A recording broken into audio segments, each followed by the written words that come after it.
오늘의 마지막 코너입니다. 유망 종목에 대해서 심도 깊게 알아보는 종목 공감 시간인데요. 순우라 리서치의 박인혁 팀장과 함께합니다. 어서 오세요. 네, 안녕하십니까. 네, 어떤 기업 가지고 오셨어요? 네, 오늘 소개해드릴 기업은 이 인지 컨트롤스라는 기업입니다. 자동차 부품을 생산하는 기업인데요. 이 서머스탯, 워터 템프 센서 등 이 엔진 온도를 제어하는 그런 부품과 차량 경량화 플라스틱 제품이 주력 제품입니다. 국내 엔진 온도 제어 부품은 시장의 90%를 차지하고 있고요. 글로벌 시장에서도 10%를 차지하고 있는 기술력 있는 기업인데요.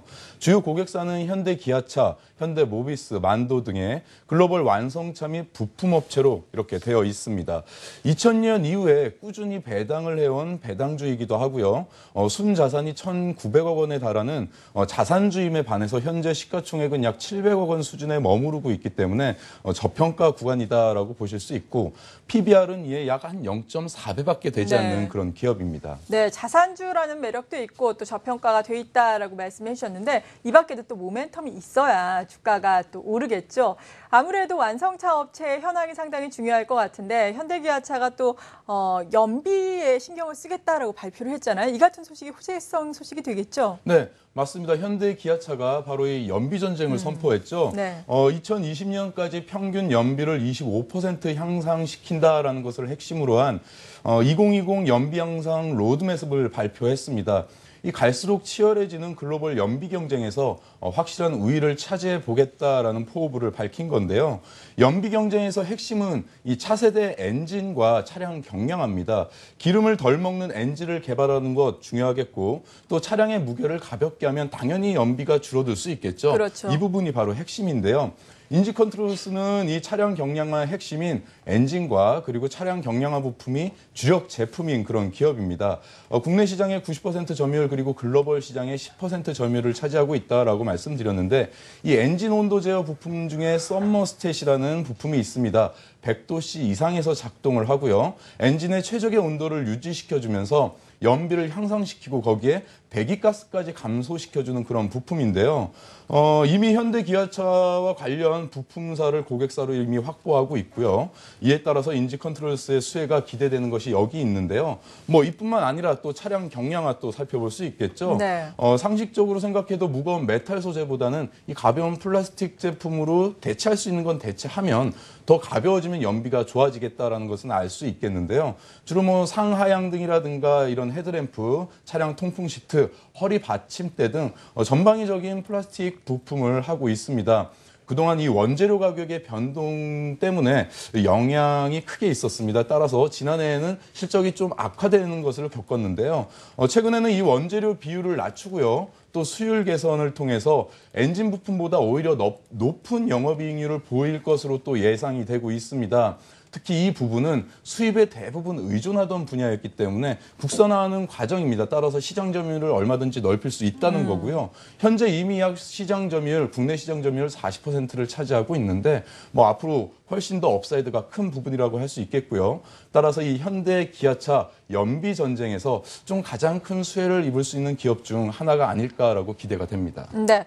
그리고 거래소에는 상장이 돼 있지만 그래도 소형주이다 보니까 커버하는 증권사들이 많지는 않아요. 이런 가운데 지난달에 한 증권사가 또 리포트를 발간을 했는데 여기에서 주요 내용으로 다루고 있는 것이 서머스탯의 매출 성장에 대한 기대감이다라는 부분이거든요. 이 서머스탯이 구체적으로 어떤 건가요? 네, 아까 말씀드린 바와 같이 예. 이 서머스탯은 100도씨 이상에서 작동을 해서 엔진의 온도를 잡아주는 기능을 합니다. 네. 엔진의 온도가 높아지면 자동차가 가열이 되고요. 이것이 높아지면 연비를 깎아먹는 그런 역할을 하거든요. 거기에 배기가스도 더 많이 배출이 되겠죠. 이것을 잡아주는 부품이다라고 생각하시면 될 것 같고요. 네.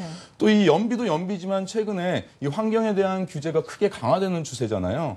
9월부터 시행된 이 자동차 배기가스 규제 유로 6입니다. 유로 5보다 더 규제가 강화됐는데요. 질소 산화물은 80%, 분진은 60%나 더 감소를 해야 됩니다.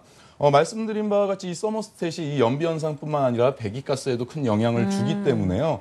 그런 자동차 부품입니다. 이미 유로 6 기준에 맞는 전자식 서머스탯을요. 엔진 100만 대 정도 수주를 확보해 놓은 상태라고 하고요. 네.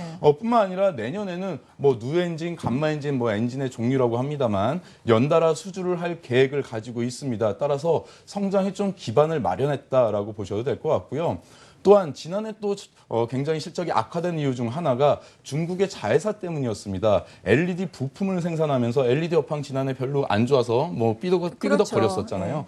이에 따라서 이 중국 공장을 자동차 부품 라인으로 교체를 한 상태입니다. 따라서 적자 부분을 줄이고 자동차 부품 라인으로 바꾸면서 이 부분도 또 실제로 실적에 좀 도움을 줄 것 같습니다. 네, 실적이 턴어라운드 될 수 있도록 이 자회사의 이 생산 라인도 바꾸고 그리고 실제로 또 실적이 향상될 수 있는 여러 가지 모멘텀도 갖추고 있다라고 말씀해 주셨는데 거래량이 또 너무 적어요. 이러한 부분에 대해서 도움 말씀 주시면서 마지막으로 정리를 해주신다면 어떻게 해주시겠어요? 네, 통틀어서 좀 정리를 해드리겠는데요. 네, 거래량이 적습니다. 이에 따른 거래량이 적다라는 것. 뭐 다른 별 큰 문제는 없지만 유동성이 안 된다는 거죠. 사고 싶어서 샀는데 팔 때 팔지를 못한다는 그런 단점이 있습니다. 하지만 서서히 이러한 회사의 안정성, 성장성 뭐 이런 것들이 알려지기 시작하면 거래량은 뭐 늘 수밖에 없기 때문에 지금 성급하게 많이 사는 것보다는 차근차근 좀 분할 매수하는 관점으로 보시면 괜찮겠다라는 생각이 들고요. 네. 뭐 정리를 좀 하자면 이 갈수록 치열해지는 이 글로벌 완성차 기업의 승부는 바로 이 연비 규제 그리고 배기가스 환경 문제입니다. 이 두 가지의 주요 부품을 생산하는 이 인지 컨트롤스를 봐야 하는 그런 핵심 포인트이기도 하고요. 여기다가 순자산이 1,900억 원이 넘는다. 근데 지금 시가총액은 700억 원밖에 안 된다. 최근에 PBR 굉장히 또 중요한 지표로 많이들 이야기하잖아요. 여기에 충족이 되고요. 또 배당 이야기 또 빼놓을 수 없습니다. 이 찬바람 불면서 연말에 좀 따뜻하게 지내려면 배당이라도 좀 받아서 보너스 형식으로 해야 될 텐데 이 배당을 2000년 이후로 매년 지속해온 기업입니다. 한 100원가량을 지속해온 것 같은데요. 현재 가격으로 볼 때 약 2%입니다. 2%면 지금 은행에 가서 돈을 맡겨도 2%를 안 주는 걸로 알고 있는데 뭐 그 정도면 좀 배당주로서의 매력도 있다라고 보면 될 것 같고요. 따라서 단기 목표가는 이 30% 정도 상승한 6,000원 정도로 보고 대응하시면 될 것 같고 말씀드린 바와 같이 거래량이 없기 때문에 좀 주의해서 분할 매수 관점으로 만약에 투자를 하신다면 보시면 괜찮을 것 같고 네. 하지만 그 이후 내년 이후에 성장성에 대한 것이 조금 담보되어 있는 그런 기업이다라고 보시면 꾸준히 관심을 갖고 지켜보셔도 괜찮을 것 같습니다. 네, 오늘 종목 공감은 인지 컨트롤스에 대해서 자세하게 알아봤습니다. 수누라 리서치의 박인혁 팀장이었습니다. 고맙습니다. 네, 감사합니다.